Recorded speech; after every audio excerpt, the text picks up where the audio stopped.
దేవుని పరిశుద్ధ గ్రంథములో నుండి కొరింథీయులకు రాసినటువంటి మొదటి పత్రిక మొదటి అధ్యాయము 18వ వచనము మనము చదువుకుందాం. సిలువను గూర్చిన వార్త నశించుచున్న వారికి వెర్రితనము, రక్షింపబడుచున్న మనకు దేవుని శక్తి.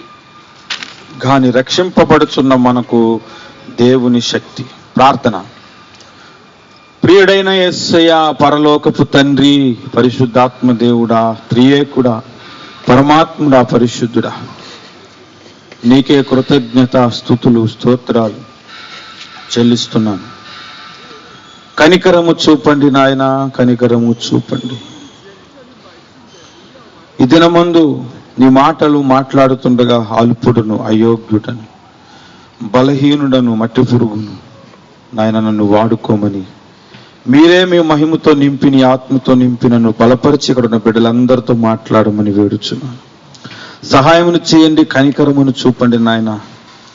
గాడిదకు స్వరం ఇచ్చి వాడుకున్న మీకు నాయన ఈ సమయమందు నన్ను కూడా వాడుకున్నటకు సమర్థులు అని విశ్వసిస్తూ ఈ మాటలు చెప్పటానికి పూనుకుంటుండగా నీ ఆత్మ నడిపింపులో నన్ను నడిపించమని యేసు నామమున స్తుతిస్తున్నాను తండ్రి. ఆమేన్, ఆమేన్. మనము యేసు ప్రభు చెప్పిన ఉపమానాలు వరుసగా ధ్యానం చేస్తున్నాం. ఈ ఉపమానాల గురించి చెప్పినప్పుడు ఎప్పుడు కూడా బ్రేక్ అవ్వలేదు. కానీ ఈరోజు వేరే వర్తమానం మనం మాట్లాడుకుందాం. తర్వాత మరలా వచ్చే వారం నుంచి మిగిలిన ఉపమానాలు ధ్యానం చేద్దాం. ఉపమానాలు ఇంకా చాలా ఉన్నాయి.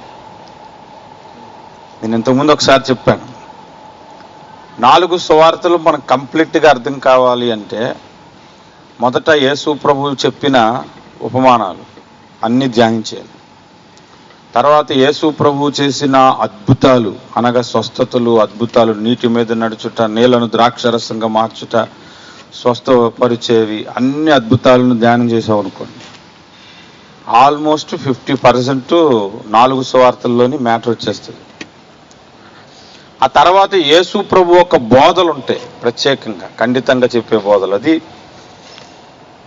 కొండ మీద ప్రసంగం అని, పరిశుద్ధాత్మను గురించి చెప్పిన మాటలు, యేసు ప్రభుతోని ప్రశ్నించేటప్పుడు యేసు ప్రభు తిరిగి వారికి చెప్పిన మాటలు, శిష్యులకు నేర్పించిన ప్రార్థన, ఈ అంశాలన్నీ మనం సరి చేసుకొని వాటిని ఒకసారి ధ్యానించామనుకోండి, ఈ 4 సువార్తల మీద మంచి అవగాహన క్రైస్తవుడికి ఉంటుంది.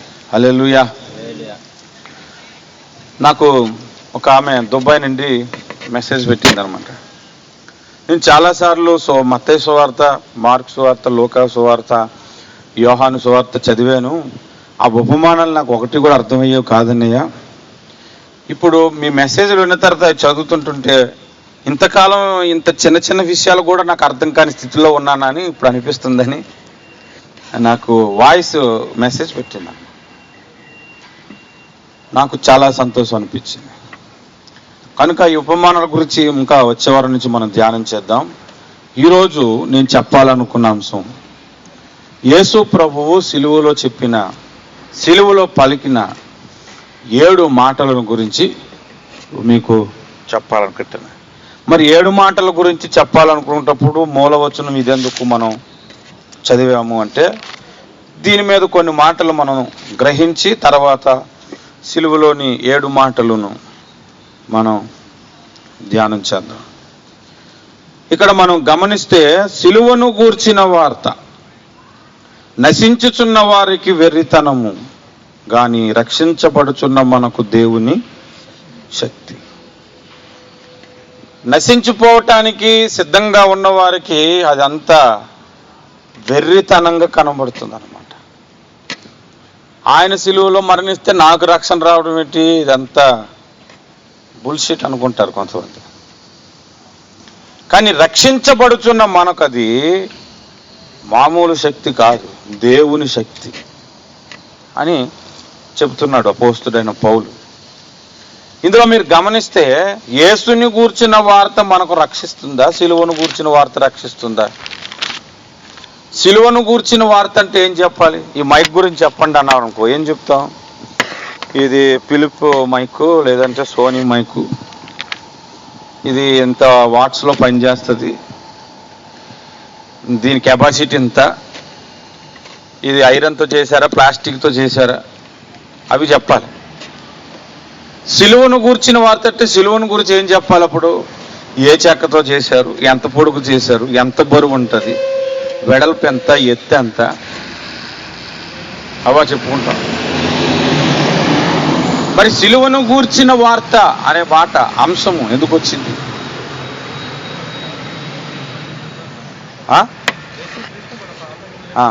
యేసు ప్రభువు సిలువలో మరణించాడు కాబట్టి సిలువను గూర్చిన వార్త అని అనుకుంటున్నాం.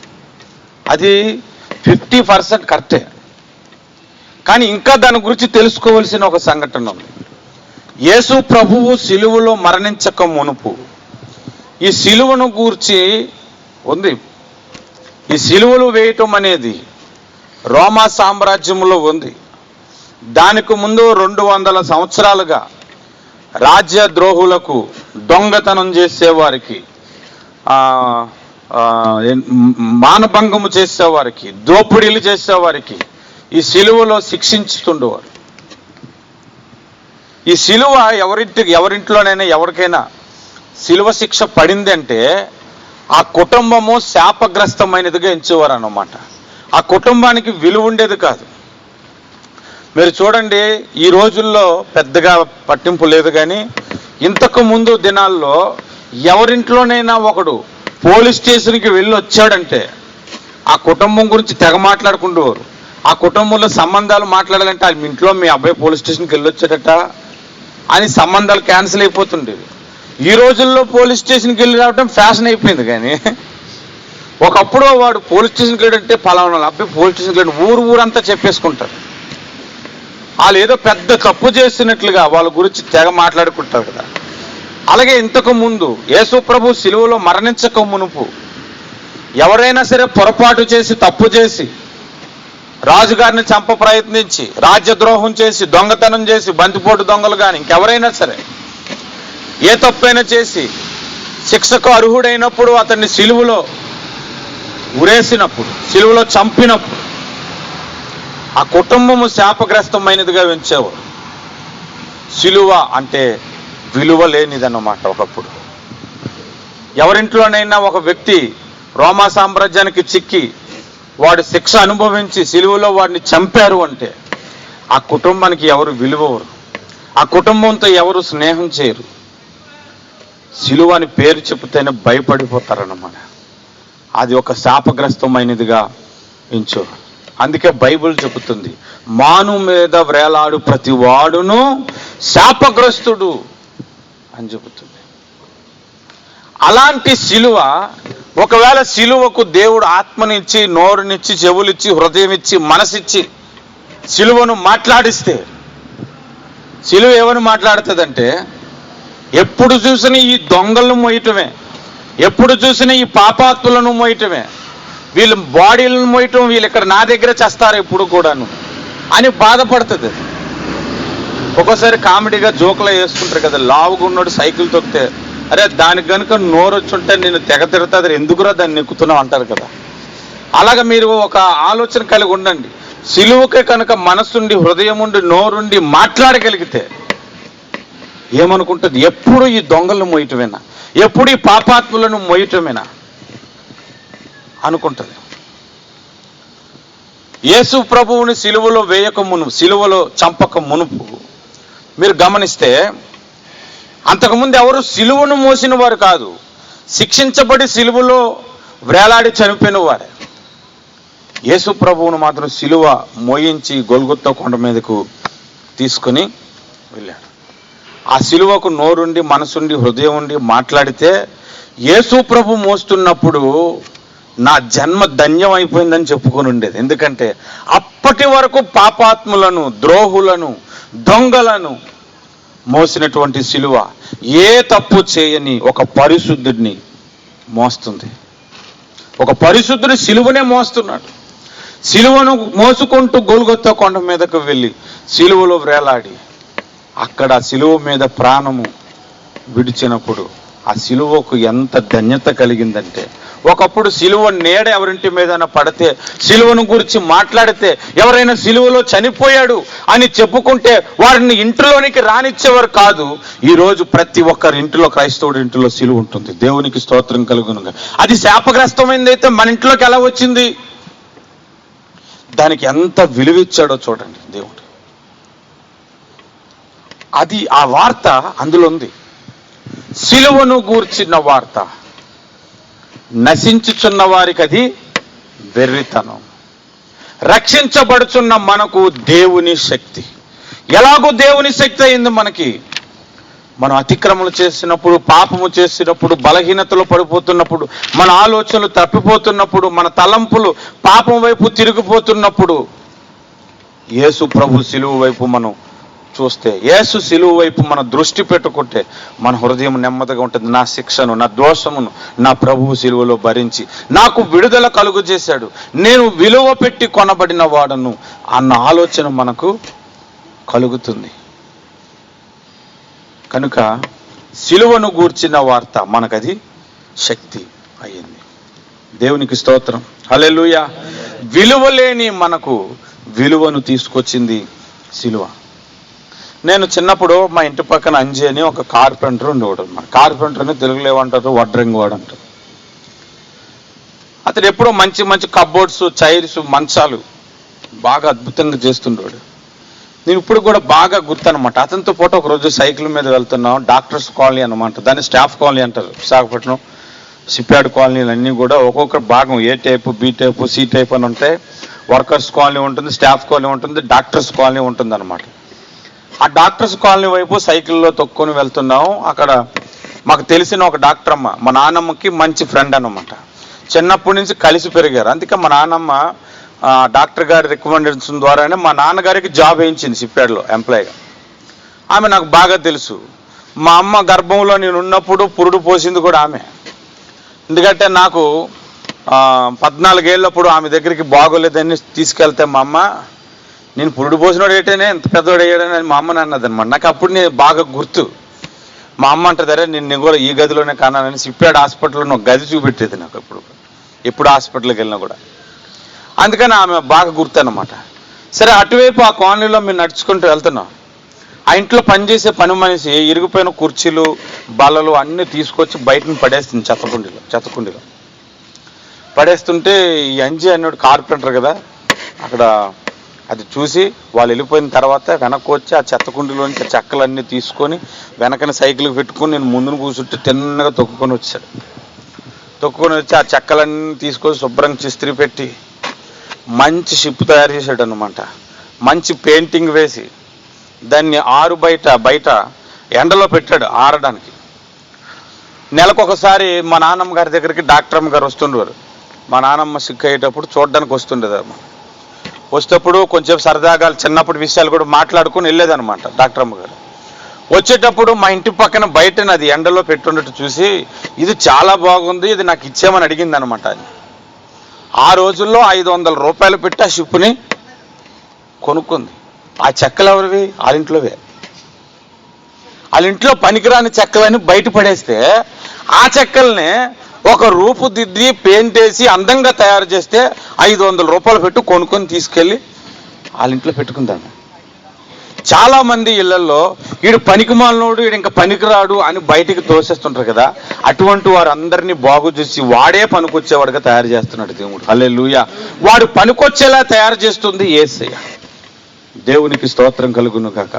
సిలువ చెంతకి రాగానే పనికి మాలిన వాళ్ళందరూ కూడా పనికొచ్చిన వాళ్ళుగా తయారైపోతున్నారు. దేవునికి స్తోత్రం. హల్లెలూయా, హల్లెలూయా.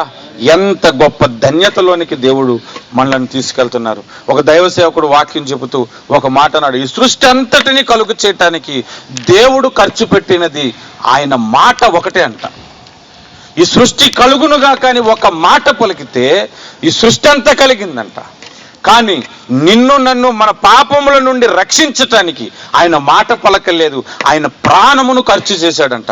అందుకే బైబిల్ చెబుతుంది మనము విలువ పెట్టి కొనబడిన వారము అని. దేవునికి స్తోత్రం. హల్లెలూయా. మనకి ఎంత విలువిచ్చాడో ప్రభు. తన ప్రాణమును పెట్టి మనలను విమోచించాడు అంటే ఎంత విలువ మనకు ప్రభు ఇచ్చాడు, ఎంత విలువ మనము ప్రభువుకి ఇస్తున్నాము అన్నది కూడా ఎప్పుడు మన మైండ్లో, మన హృదయాల్లో ఎప్పుడు ఆ తలంపుతోనే మనం బ్రతుకుతూ ఉండాలి. హల్లెలూయా, హల్లెలూయా. యేసు ప్రభువు సిలువలో వేలాడుతూ సిలువలో పలికినటువంటి మాటలు ఒక్కొక్క మాట ఒక్కొక్క ప్రసంగం అవుతుంది. చెప్పుకుంటే ఒక్కొక్క మాట ఒక్కొక్క ప్రసంగం అవుతుంది అన్నమాట. ఉదాహరణకు 2014లో మొదటి మాట మీద చర్చిలో వాక్యం చెప్పాను, యూట్యూబ్లో కూడా ఉంటుంది. First word on the cross అని పెట్టాను యూట్యూబ్లో. మొదటి మాటలోనే ఎన్ని విషయాలు మనం నేర్చుకోవచ్చు అనేది. ఇలా ప్రతి మాటను మనం ధ్యానం చేసుకుంటూ వెళ్తే మనం వారానికి ఒకసారి కూడుకుంటాం కాబట్టి 7 వారాలకు కానీ సంపూర్ణం అవుతుంది 7 మాటలు. కానీ 7 మాటలు చెప్పటానికి ఎప్పుడూ అవకాశం దొరకట్లేదు. ఇంతకుముందు చర్చి లేనటప్పుడు చెప్పే అవకాశం లేదంటే చర్చి పెట్టిన తర్వాత కూడా గుడ్ ఫ్రైడేకి అవకాశం దొరకట్లే. సరే, ఈ 7 మాటలను ఒక్కొక్కరు ఒక్కొక్క విధంగా వర్ణిస్తారు, ఒక్కొక్కరు ఒక్కొక్క విధముగా ధ్యానం చేస్తారు. ఎవరు ఎన్ని విధాలకు ధ్యానం చేసినా ఈ నీటిలో, బావిలోని నీళ్లు తీస్తున్న కొలది నీళ్ళు ఎలా వస్తుంటాయో ఈ 7 మాటల్లోని సారాంశం వస్తూనే ఉంటుంటుంది. దేవునికి స్తోత్రం కలుగును. హల్లెలూయా, హల్లెలూయా. ఈ 7 మాటల్లో మన ఆధ్యాత్మిక జీవితము నడిపింపు, పరలోకము చేరటానికి అవసరమైన నడిపింపు ఈ 7 మాటల్లో మనకు కనబడుతుంది. ఒకవేళ ఈ మెసేజ్ మీరు విన్న తర్వాత ఇంతకుముందు ఎక్కడైనా విని ఉండకపోవచ్చేమో నేను అనుకుంటాను. ఎందుకంటే నేను ఈ వారం రోజులుగా 7 మాటలను పదే పదే చదువుతూ ఏం చెప్తే బాగుంటుంది, ఎలా చెప్తే బాగుంటుంది ప్రార్థన చేస్తున్నాను. ప్రతిరోజు ఎర్లీ మార్నింగ్ 5 o'clockకి ఖచ్చితంగా లేస్తాను. మోకాలు వేసిన తర్వాత నేను ఎక్కువగా నా కుటుంబం గురించి కూడా ప్రేయర్ చేసుకోవడం మానేశాను. ఎందుకంటే ఎంత అడిగినా దేవుడు నాకు నచ్చింది ఇస్తాడు, లేకపోతే ఒకడు. అది నాకు అర్థమైపోయింది. కాకపోతే ఒక మాట అడుగుతాను, నీకు నచ్చితే చెయ్యి ప్రభు అని. ఎప్పుడు మాత్రం ఒకటి అడుగుతాను, నీ కొరకు నేను ఎప్పుడు వాడబడుతుండాలి, ఆ భాగ్యము నుండి మాత్రము నన్ను తీసివేసి వద్దు అని చెప్తాను. ఈ మధ్యకాలంలో మీ వదిన నాతో ఒక మాట ఉంది, మనకు దేవుడు పిఆర్ ఇవ్వట్లేదు, పాపకి డిపెండెంట్ పాస్ ఇవ్వట్లేదు, మనం న్యూజిలాండ్ వెళ్ళిపోదాం లేదా లండన్ వెళ్ళిపోదాం అని అంటుంది. మరి పరిచర్య స్టార్ట్ చేసాం, వీళ్ళందరూ నన్ను నమ్ముకొని వచ్చారు, మరి అది ఎలాగా అని అంటే, దేవుడికి నువ్వు చేత పరిచర్య చేయించుకోవాలనుకుంటే ఉంచుతాడండి, లేకపోతే వెళ్ళిపోవడమే అన్నమాట. అంటే నేను అన్నాను, ఆ పరిచర్య చేసే భాగ్యం మనకు కావాలని అడగాలి కానీ నీకు ఇష్టమైతే నన్ను ఉంచని అడగకూడదని. అది ఇచ్చే అవకాశం మనకు, ఆ భాగ్యం మనకు దొరికింది అనుకోవాలి. ఆయన చిత్తమైతే ఆయన వాడుకుంటే పిఆర్ ఇస్తాడంటే బేరం కుదుర్చుకోవడం ఆయనతోని. ఇచ్చినా ఇవ్వకపోయినా ఇక్కడ ఉండటానికి మనం ప్రయత్నం చేయాలి, మన ప్రయాస పడాలి. దేవుడు నచ్చినప్పుడు ఇస్తాడు, ఇవ్వకపోతే ఇక్కడే ఉండే మార్గం ఎలాగో తెరుస్తాడు. ఫైనల్గా ఏది కుదరకపోతే అది వేరే సంగతి. అంతేగాని నువ్వు ఇస్తే నేను చేస్తానని ఆయన అనడం ఏంటి? అసలు నువ్వు కాకపోతే ఇంకొకరిని పిలిచి చేయించుకుంటాను రా సేవ అంటాడు. అప్పుడు నేనేం చేయాలి? ఆ భాగ్యం మనకు కావాలని అనుకోవాలి కదా. కనుక యేసు ప్రభు ఒక సేవలో ఉంటూ ఈ మాటలను నేను చదువుతున్నప్పుడు దేవుడు ఒక అద్భుతమైన సందేశమును బయలుపరిచాడు. మొట్టమొదటిగా ఈ 7 మాటల్లో మొదటి మాట మీ అందరికీ తెలుసు, బైబిల్ రెఫరెన్స్లు నేను చెప్పవసరం లేదు, చెప్పకుంటేనే మీరు చదివేవచ్చు. మొదటి మాట ఏంటి? తండ్రి వీరేమి చేయుచున్నారో వీరు ఎరుగరు కనుక వీరిని క్షమించుడి అన్నాడు. హల్లెలూయా. ఎక్కడుంది ఈ మాట? లూకాసు వార్తల్లో ఉంది. 23వ అధ్యాయములో ఈ మాట రాయబడి ఉంది. లూకాసు వార్త 23వ అధ్యాయములో మనం చూస్తే 23వ అధ్యాయం 34వ వచనం, తండ్రి వీరేమి చేయుచున్నారో వీరు ఎరుగరు గనుక వీరిని క్షమించమని చెప్పాను. హల్లెలూయా, హల్లెలూయా. ఆ మాటను, ప్రతి పదమును కూడా మనం ధ్యానిస్తే చాలా సమయం అయిపోతుంది. కానీ ఆ మాటలో మొట్టమొదటిగా మనం గ్రహించవలసినటువంటి ఒక అద్భుతమైన మాట ఒకటి ఉంది. అది ఏంటంటే క్షమాపణ అనేది ఒక మాట ఉంది. ఒక వ్యక్తి దేవుని రాజ్యానికి వెళ్ళాలంటే, ఒక వ్యక్తి దేవుని రాజ్యమును చూడాలంటే ఆ వ్యక్తి క్షమించబడాలి. ఆ వ్యక్తి ఎవరి చేత క్షమించబడాలి? తల్లిదండ్రుల చేత, అన్నదమ్ముల చేత, భార్య చేత, భర్త చేత, స్నేహితుల చేత, లేకపోతే ఇంకెవరి చేత కాదు. కానీ దేవుని క్షమాపణ ఆ వ్యక్తి పొందుకొని ఉండాలి. దేవుడు అతన్ని పాపములు క్షమించబడ్డాయని చెబితే తప్ప అతడు దేవుని రాజ్యమునకు అర్హుడు కాడు. కనుక ప్రతి వ్యక్తి జీవితంలో, ఈ భూమి మీద మానవుడు అనేవాడు ప్రతి వ్యక్తి జీవితంలో వాడి పాపములు క్షమించబడాలి అనేది దేవుని ఒక కాన్సెప్ట్. దేవునికి స్తోత్రం. లూకా సువార్త 5వ అధ్యాయం 17వ వచనం నుండి మనం చదివితే అక్కడికి కొంతమంది ఒక వ్యక్తిని, పక్షవాయువు గల వ్యక్తిని మోసుకొని వచ్చారట. మీరు చూడండి, లూకా సువార్త 5వ అధ్యాయం 17వ వచనం. ఒకడాయన బోధించుచుండగా గలిలయ యూదయ దేశముల ప్రతి గ్రామము నుండి, యెరూషలేము నుండి వచ్చిన పరిసయ్యులను, ధర్మశాస్త్రోపదేశకులను కూర్చొని ఉండగా, ఇదిగో కొందరు మనుషులు పక్షవాయువు గల ఒక మనిషిని మంచం మీద మోసుకొని వానిని లోపలికి తెచ్చి ఆయన ఎదుట ఉంచుటకు ప్రయత్నము చేసిరి. గాని జనులు గుంపుగూడి ఉన్నందున వానిని లోపలికి తెచ్చుటకు వల్ల పడకపోయెను గనుక ఇంటి మీదకెక్కి పెంకులు విప్పి మంచముతో కూడా యేసు ఎదుట వారి మధ్యను వానిని దించిరి. ఆయన వారి విశ్వాసమును చూచి ఆ వ్యక్తితో ఏమన్నాడో చూడండి. మనుషుడా, నీ పాపములు క్షమించబడి ఉన్నవి అని వానితో చెప్పాడు. ఈ సందర్భం అంతా మీరు ధ్యానం చేస్తే చాలా సంగతులు మనకి అర్థమవుతాయి. ఒక వ్యక్తి రోగముతో వచ్చాడు, పక్షవాయువు రోగముతో వచ్చాడు. ఆ వ్యక్తిని కొందరు వ్యక్తులు మోసుకొని తీసుకొని వచ్చారు. ఇంటిలోనికి వెళ్ళటానికి జనులు గుంపు కూడా ఉన్నారంట. అంటే సైడ్ తప్పుకోండి అన్నా కూడా సైడ్ తప్పుకోవట్లేదు. అది సంగతి. అక్కడ తప్పుకోకపోతే ఇంకా లాభం లేదు, వీళ్ళు మనకు లోపలికి పంపించే అవకాశం లేదు అని చెప్పి ఇంటెక్కేసి ఇంటి మీదకి ఆ వ్యక్తిని మోసుకొని వెళ్ళిపోయి పైన పెంకులు తీసేసి పైనుంచి కిందకి యేసు ప్రభు దగ్గరికి డైరెక్ట్గా దించేస్తే వారి విశ్వాసమును యేసు ప్రభు చూశాడు. వారి విశ్వాసమును బట్టి ఆ వ్యక్తికి స్వస్థపరిచాడు. స్వస్థపరిచేటప్పుడు యేసు ప్రభు ఏమన్నాడు? లే, in the mighty name of Jesus అనలేదు ఆయన. నువ్వు లేచి నడువు అని అనలేదు ఆయన. నీ పాపములు క్షమించబడి ఉన్నాయి. మనుషులు స్వస్థత చేస్తే రోగాన్ని స్వస్థత చేస్తారు. యేసు ప్రభు దగ్గరికి వస్తే ఆ రోగానికి కారణమైన రూట్ దగ్గర నుంచి కూడా స్వస్థత వస్తుంది. హల్లెలూయా. ఆ రోగం ఎందుకు వచ్చింది అతనికి? అతడు చేసే పాపముల వలన అతడికి కాలుచి పడిపోయింది.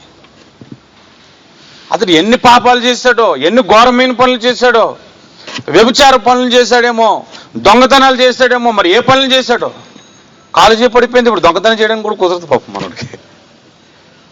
కాలుజీలు పడిపోయి చాలా బాధపడుతున్నాడు, ఇబ్బంది పడుతున్నాడు. ఆ కొందరు వ్యక్తులు అతడు రిలేటివ్స్ అవి ఉండొచ్చు, బంధువులు అవ్వచ్చు, స్నేహితులు అవ్వచ్చు. యేసు ప్రభు దగ్గరికి వస్తే స్వస్థత వస్తుందని గ్రహించి అతడిని తీసుకొచ్చి యేసు ప్రభు ముందున దించితే యేసు ప్రభు అతనికి ఒక మాట అన్నాడు, నీ పాపములు క్షమించబడి ఉన్నాయి. నీవు లేచి నీ పరుపెత్తుకొని ఇంటికి వెళ్ళిపో, నీ మంచం ఎత్తుకొని ఇంటికి వెళ్ళిపో అంటే అతడు లేచి మంచం ఎత్తుకొని ఇంటికి వెళ్ళిపోయాడు. ఆ మంచాలు ఎంత బరువు ఉంటాయో తెలుసా? ఈ రోజుల్లో మంచాలని మంచాలు కాదు, పూర్వం మంచాలు.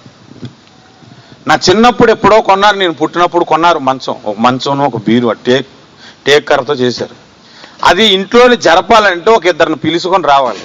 అది ఎవరింటికైనా మొయ్యాలంటే నలుగురిని తీసుకొని రావాలి మొయ్యటానికి. అంత బరువు ఉంటుంది అది. మరి ఆ రోజుల్లో మంచాలంటే ఎంత బరువులు ఉంటే గట్టిగా తయారు చేసుకుంటారు. అలాంటిది ఆ మంచాన్ని ఎత్తుకొని పట్టుకొని వెళ్ళిపోయాడంటే ఎంత శక్తి అతనిలోనికి వచ్చిందో చూడండి.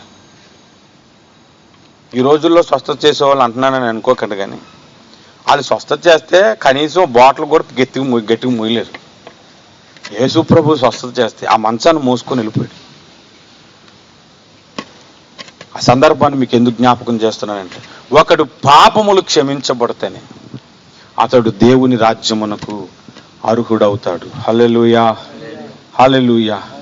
రెండో విషయాన్ని మనం జ్ఞాపకం చేసుకుందాం. అదే లూకా సువార్త చదువు. రెండవ మాట మనం జ్ఞాపకం చేసుకుందాం. లూకా సువార్త 23వ అధ్యాయము 42వ వచనము దగ్గర 43వ వచనం.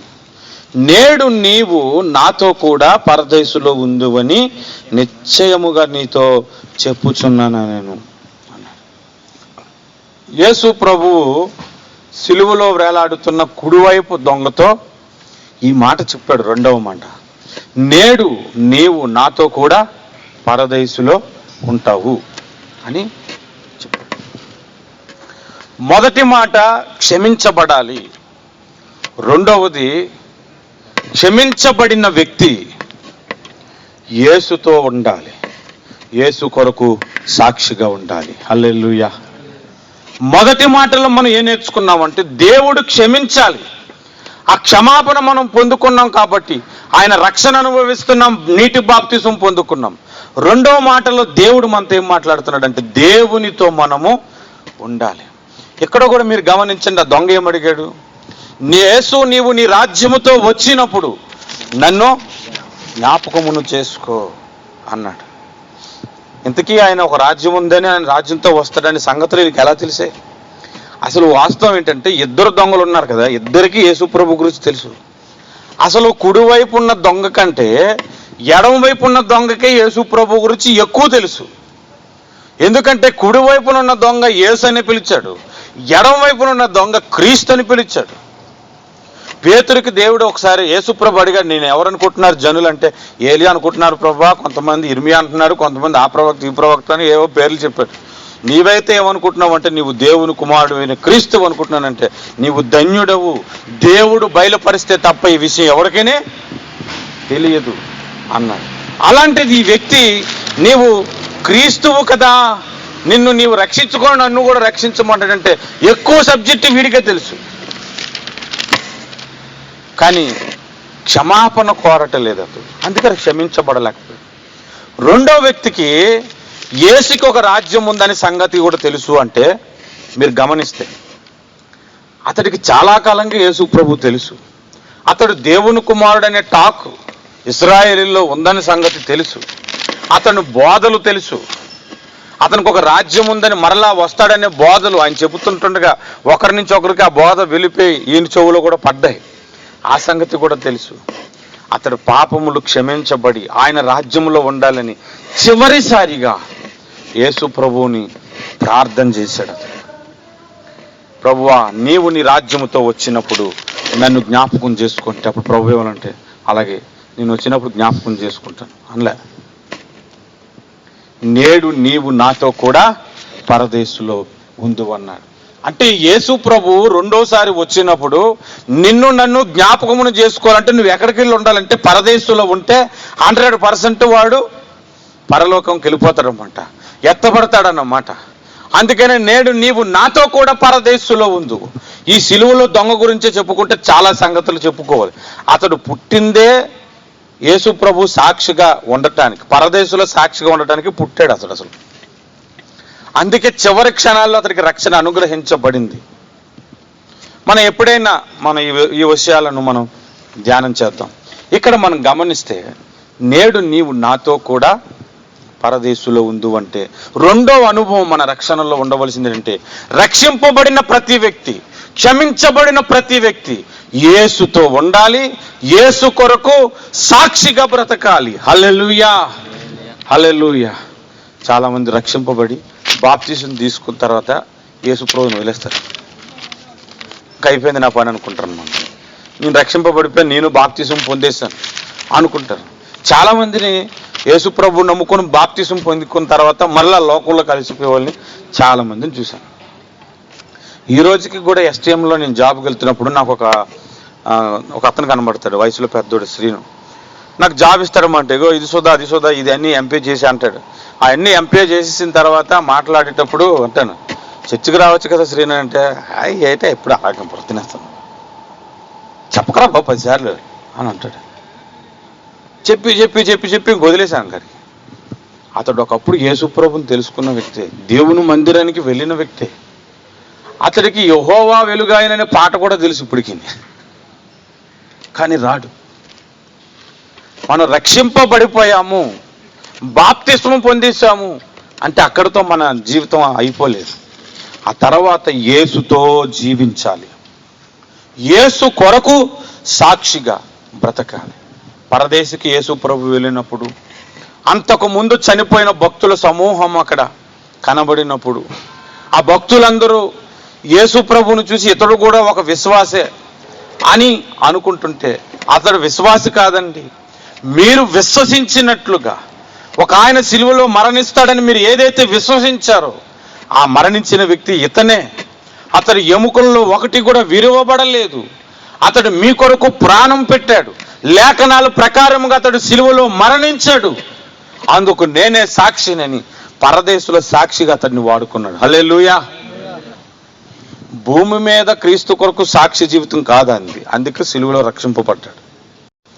పరదేశుల సాక్షిగా నీవు నేను యేసు ప్రభువుని ఎందుకు నమ్ముకున్నావు? భూమి మీద ఉంటుండగానంటే భూమి మీద ఆయన కొరకు మనము సాక్షి ఉండటానికి. హల్లెలూయా.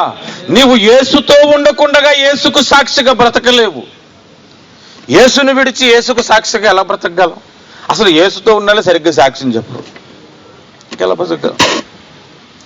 చాలా మంది రక్షింపబడ్డారు కానీ సాక్ష్యాలు చెప్పేటప్పుడు పర్మిట్ రెన్యూల్ అయితే చెప్తారు, ఉద్యోగం వస్తే చెప్తారు, శాలరీ పెరిగితే చెప్తారు, యాక్సిడెంట్ నుంచి తప్పించబడితే చెప్తారు, కానీ వారి రక్షణ సాక్ష్యాన్ని మాత్రం చెప్పరు. ఆ రక్షణ సాక్ష్యం మందిరంలోనే కాదు, మన స్నేహితులకు చెప్పుకోవచ్చు, మన బంధువులకు చెప్పుకోవచ్చు, అనేకులకు అనేక విధాలుగా ఆ రక్షణ సాక్ష్యాన్ని మనం చెప్పుకోవచ్చు. హల్లెలూయా, హల్లెలూయా. మొదటిది మనము క్షమించబడాలి అనగా రక్షింపబడి బాప్తిస్వం పొందుకోవాలి. రెండవది యేసుతో ఉంటూ యేసు కొరకు సాక్షిగా మనము బ్రతకాలి.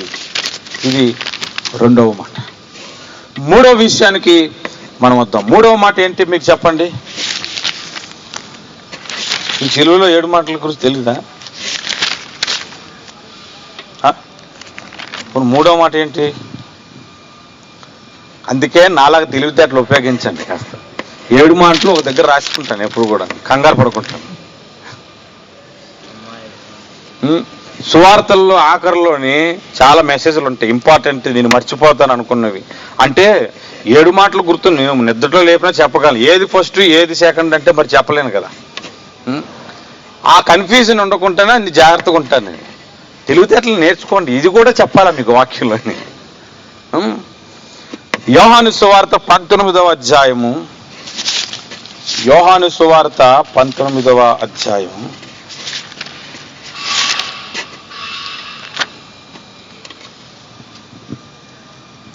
26, 27 వచనాలు. యేసు తన తల్లియు తాను ప్రేమించిన శిష్యుడును దగ్గర నిల్చుని ఉండుట చూచి, అమ్మా ఇదిగో నీ కుమారుడు అని తన తల్లితో చెప్పాను. తరువాత శిష్యును చూచి, ఇదిగో నీ తల్లి అని చెప్పాను. చాలు. ఇక్కడ ఒక ప్రాముఖ్యమైన విషయం చెప్పి మన 7 మాటల్లో క్రమాన్ని మనం చెప్పుకుందాం. వాస్తవానికి యేసు ప్రభు సిలువలో పలికినవి 7 మాటలు అంటారు, కానీ ఇక్కడ 2 మాటలు కనబడతాయి. అవునా కదా? క్లియర్గా చూడండి. యేసు ప్రభువు సిలువలో ఉండి తల్లితో ఒక మాట చెప్పాడు, అమ్మా ఇదిగో నీ కుమారుడు. ఒక మాట అయిపోయిందా? తరువాత శిష్యుణ్ణి చూచి, ఇదిగో నీ తల్లి అని ఒక మాట. మాటలు వేరు, చెప్పబడిన వ్యక్తులు వేరు, అసలు వచనాలు కూడా వేరు. 26వ వచనం, 27వ వచనం. 26వ వచనంలో తల్లి గురించి చెప్పాడు, 27వ వచనంలో శిష్యుడికి చెప్పాడు. 2 మాటలే కాదు అప్పుడు 8 మాటలు కదా ఉండాలి, మరి 7 మాటలు ఎందుకు అంటున్నారు? మరి నువ్వు కూడా ప్రసంగం మొదల్లోని 7 మాటలైనా చెప్పావు కదా, మరి 8 మాటలు చెప్పలేదు కదా అని అంటే, ఇప్పుడు 8 మాటలు చెప్పాను అనుకోండి, అదో పెద్ద సమస్య. ఇక్కడ ప్రాబ్లం ఏంటంటే 7, 8 అన్నది కాదు, చెప్పబడిన మాటల్లో ఒక సత్యం, ఒక సారాంశము ఉంది. 7 మీద ఆధారపడితే సంపూర్ణత కలదు. 7 సంపూర్ణతకు సాదృశ్యం కాబట్టి 7 వలన ఏం జరగదు. ఒకసారి ఒక సహోదరుడు 7, 7, 14 వేసి టికెట్ తీశాడనమాట. ఎందుకంటే 7 సంపూర్ణతకు సాదృశ్యం. అందుకు 7 7. మరి 14 ఎందుకంటే 7 7 14 కదా. 7లో ఏం ఉండదు, సంపూర్ణతకు అది సాదృశ్యమే. కాబట్టి 7 మాటలు అన్నాడా 8 మాటలు అన్నాడా అన్నది కాదు ఇక్కడ. వాస్తవానికి 8 మాటలు అది. కానీ 7 మాటలు ఎందుకు అంటున్నారంటే ఆ 2 మాటలు కూడా ఒకే సందర్భాన్ని, ఒక బాధ్యతను సూచిస్తున్నాయి అన్నమాట. ఒకరికొకరు తోడుగా ఉండమని చెప్పే మాట అన్నమాట అది. హల్లెలూయా, హల్లెలూయా. ఒక ఇద్దరు అన్నదమ్ములకి, రే నువ్వు అన్నను బాగా చూసుకోవాలి అని తమ్ముడికేమో అరే నువ్వు అన్నకేమో నువ్వు తమ్ముడిని చాలా జాగ్రత్త చూసుకోవాలి అని తల్లిదండ్రులు చెప్పారు అనుకోండి. కొద్ది కాలం అయిన తర్వాత అన్నదమ్ములు ఇద్దరు గొడవ ఆడుతుంటే అన్న అంటాడు ఒకసారి, అమ్మ నాన్న చనిపోతూ నిన్ను బాగా చూసుకోమన్నారా అని అంటే, నీతోనే కాదు నాతో కూడా మాట చెప్పారని అంటాడు. అప్పుడు 2 మాటలు కాదు అవి. చాలా కాలం కిందట ఇది 8 మాటలు అని చెప్తేనే ఒకడు వారం రోజులు బుర్రతిన్నాడు నన్ను. వారం రోజులు బండిలో కూర్చున్నప్పుడల్లా మరి అదెందుకు అయింది, ఇదెందుకు అయింది, ఎలాగయింది అని అడిగి ఎన్ని ఉపమానాలు చెప్పు, ఎన్ని విధంగా వివరించో అర్థం కాదు. అది పక్క నిజం చెప్తున్నాను, 7 మాటలు కానే కాదు, 8 మాటలు అన్నది వాస్తవము. అయినా 7 అని చెప్పినా 8 అని చెప్పినా ఎవడు నరకానికి పోడు, ఎవడు రక్షణ కోల్పోదు, పరిశుద్ధాత్మ అభిషేకం ఏమి పోదు. కనుక మనం 7 అని అనుకొని 7 మాటలుగా ముందుకు కొనసాగుతాం. దేవునికి స్తోత్రం కలుగునుగా. ఈ 3వ మాటలో మనం గమనించే ముందు, మొదటి మాట మనము క్షమించబడాలి అనగా రక్షింపబడాలి, దేవుని నామమును బట్టి బాప్తిస్మం పొందాలి. 2వది ఆయనతో ఉంటూ ఆయనకు సాక్షిగా బ్రతకాలి. 3వది తల్లితో ఒక మాట, శిష్యునితో ఒక మాట చెప్పాడు కదా. తల్లి కుటుంబానికి సాదృశ్యము, శిష్యుడు సంఘానికి సాదృశ్యం. రక్షింపబడిన ప్రతి వ్యక్తి తన కుటుంబము విషయంలో బాధ్యత కలిగి ఉండాలి, సంఘము విషయంలో కూడా బాధ్యత కలిగి ఉండాలి. కొంతమంది సంఘమే సంఘం కుటుంబం వెళ్ళకపోయినా పట్టించుకోరు. కొంతమంది కుటుంబమే సంఘంతో సంబంధమే లేదు, వాళ్ళ ఇంట్లో ఎవరినైనా ఒక మాట్లాడంటే కుటుంబం సంఘం మానేస్తారు. ఎందుకంటే మా కుటుంబం ఇంపార్టెంట్, మా కుటుంబం ముందు తర్వాత మీరు అని అంట. కొంతమందికి సంఘమే కుటుంబం పట్టించుకోరు, పిల్లలు తిన్నాదో లేదు పట్టించుకోరు, సరిగ్గా ఉంటుందో లేదు పట్టించుకోరు, పిల్లలు స్కూల్కి వెళ్తున్నారు లేదు పట్టించుకోరు. అంతా దేవుడి దయ, దేవుని సేవ అండి, దేవునిలోనే ఉండిపోవాలని కుటుంబాన్ని పూర్తిగా వదిలేసే వాళ్ళు ఉంటారు. కానీ యేసు ప్రభు ఈ సిలువలో పలికిన మాటల్లో మొదటగా మన క్షమాపణ గురించి మాట్లాడుతారు. ఒక పాపి క్షమించబడాలని మాట్లాడుతున్నాడు. 2వది ఆ వ్యక్తి యేసుతో ఉంటూ యేసు కొరకు సాక్షిగా బ్రతకాలని ఆశపడుతున్నాడు. 3వది సంఘములోను కుటుంబంలో కూడా సాక్షిగా ఉండాలని ఇష్టపడుతున్నాడు. 1 తిమోతి పత్రిక దీనికి అనుగుణంగా ఒక మాటను మీకు నేను జ్ఞాపకం చేస్తున్నాను. మీరు చూడండి, 1 తిమోతి పత్రిక 3వ అధ్యాయము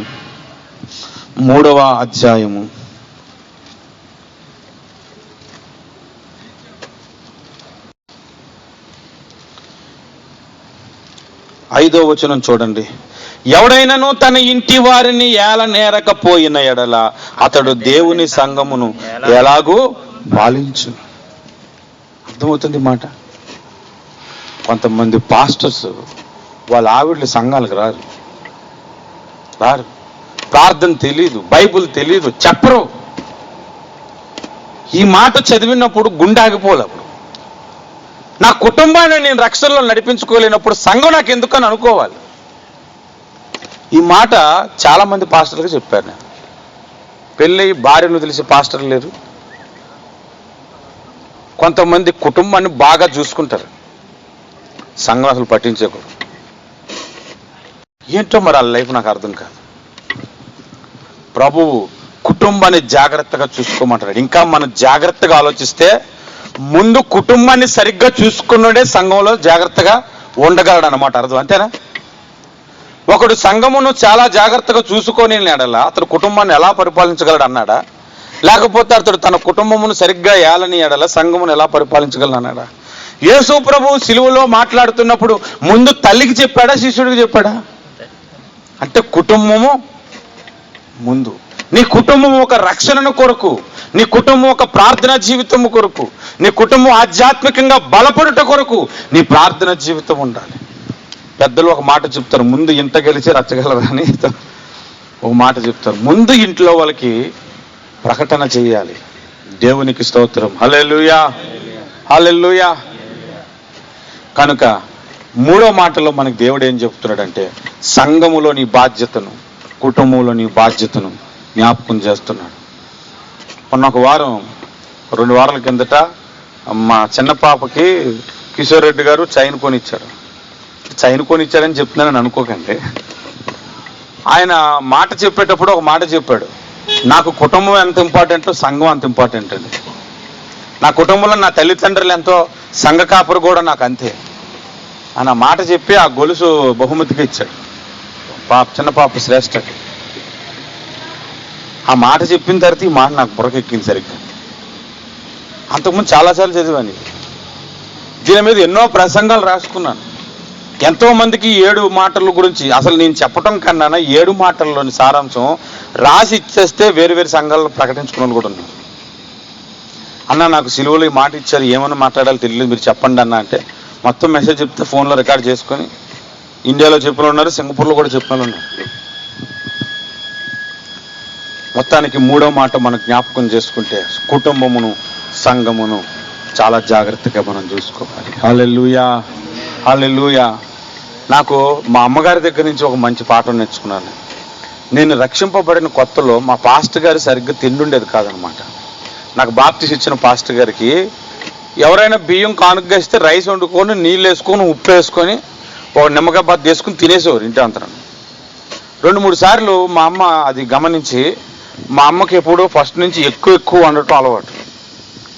ఆ వండేదేదో కొద్దిగా ఎక్కువగా వండేసి తినేటప్పుడు పాపం వాళ్ళు ఏం తింటున్నారు అని వాళ్ళ గురించి ఆలోచించదు. అప్పుడులో నేను అనుకోండి, మనకే లేక సరిగ్గా ఉంటున్నాము, మళ్ళీ వాళ్ళ గురించి మనకెందుకు అని మా అమ్మకు అంటుండేవాడిని నేను. అలా అనకూడదు నాన్న, మనం చెయ్యాలి అని. మా అమ్మ ఒక్కోసారి పాస్టర్స్కి వండి పెట్టేది. ఈ రోజుకి కూడా వైజాగ్లో ఎక్కడ మా జనతా కాలేజీకి వెళ్ళి అడగండి మా అమ్మ గురించి, 30 మంది 40 మంది పాస్టర్లకు వండి పెడుతుంది. మనం సంఘములో ఎంత బాధ్యత, కుటుంబంలో కూడా అంతే బాధ్యత ఉండాలని, మన ఆధ్యాత్మిక జీవితంలో ఈ అనుభవం ఉండాలని యేసు ప్రభు ఈ మాటలు మనకు తెలియపరుస్తున్నాడు. హల్లెలూయా. మొదటి మాట క్షమాపణ. ఒక పాపి క్షమించబడితే గాని అతడు దేవుని రాజ్యానికి అర్హుడు కాడు.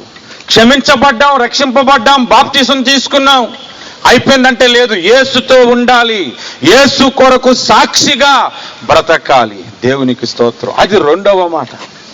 మూడవ మాట, కుటుంబమును సంఘమును జాగ్రత్త కలిగి ఉండాలి. కుటుంబ విషయములో సంఘము విషయములో బాధ్యత కలిగి ఉండాలి. దేవునికి స్తోత్రం. 4వ మాట కొద్దాం. మత్తయి సువార్త 27వ అధ్యాయం. ఈ మాట మీరు చెప్పొచ్చు, హెబ్రీ భాషలో చెప్పొచ్చు, తెలుగులో కూడా చెప్పొచ్చు. రామ సభక్తనా? డౌట్ అయితే చదవరాదే ఎందుకు?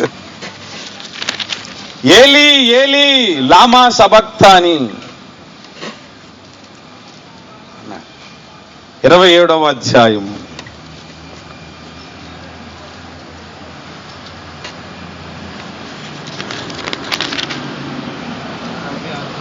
నలభై 46వ వచనం.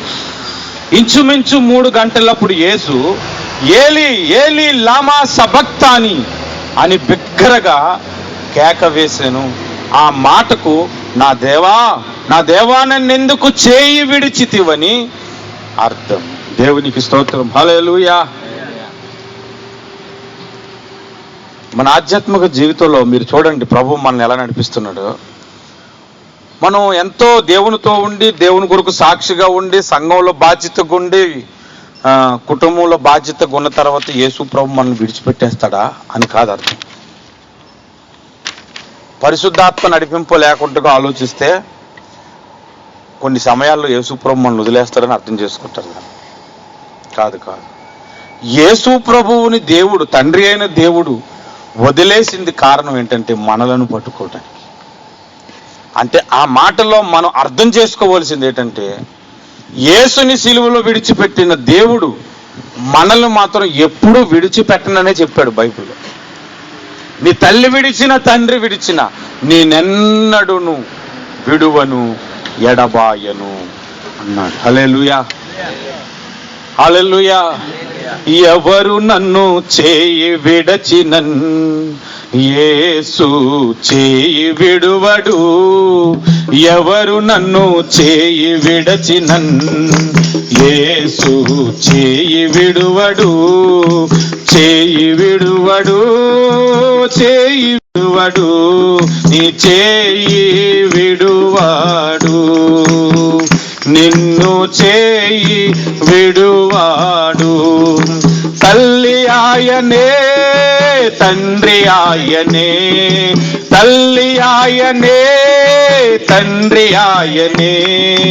లాలించును, పాలించును, లాలించును, పాలించును. ఎవరు నన్ను చేయి విడచినన్ యేసు చేయి విడువడు. ఎవరు నన్ను చేయి విడచినన్ యేసు చేయి విడువడు. రక్తము తోడా కడిగి వేసాడే, రక్తము తోడా కడిగి వేసాడే. రక్షణ సంతోషం నాకు ఇచ్చాడే, రక్షణ సంతోషం నాకు ఇచ్చాడే. ఎవరు నన్ను చేయి విడచినన్ యేసు చేయి విడువడు.